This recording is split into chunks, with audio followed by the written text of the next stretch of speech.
So here's a quick history lesson for you. During the Napoleonic Wars, Sweden was having a difficult time finding enough oak to build their warships with.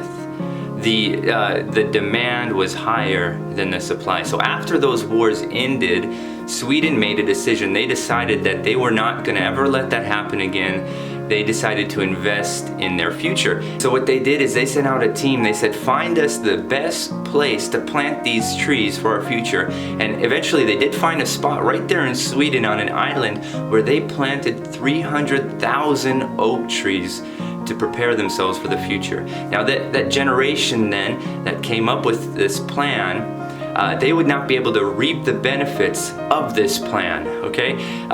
They were literally planting seeds that they would never be able to enjoy the fruits of. That reminds me so much of how sometimes God asks of us things that may take years and years and years to accomplish. And it may take years and years for us to even see the effects of the things that we're doing, and even sometimes it's not even in our lifetime. And that doesn't really work for us in this culture of social media and doing things as quickly as possible and all this sort of stuff. We want things now.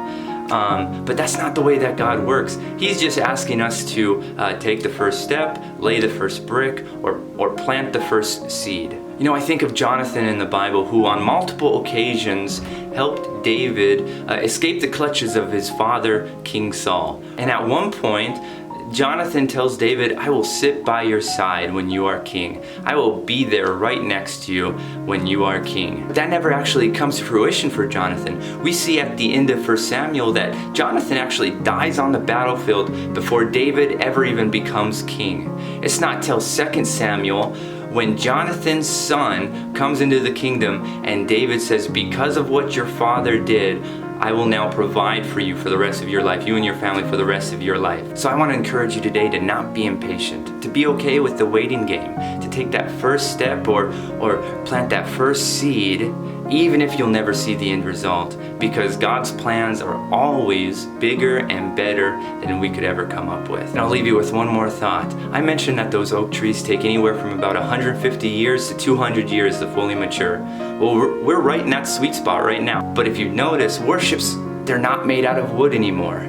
So Sweden has now been using, for the last several years, those trees that were planted for a whole nother purpose, for something completely new. And it's the same way God uses us sometimes. We do things for things that we think are right, for things that we think are good, or our own purposes sometimes. And God will take those and turn it on its head and use it for something completely new for His purposes.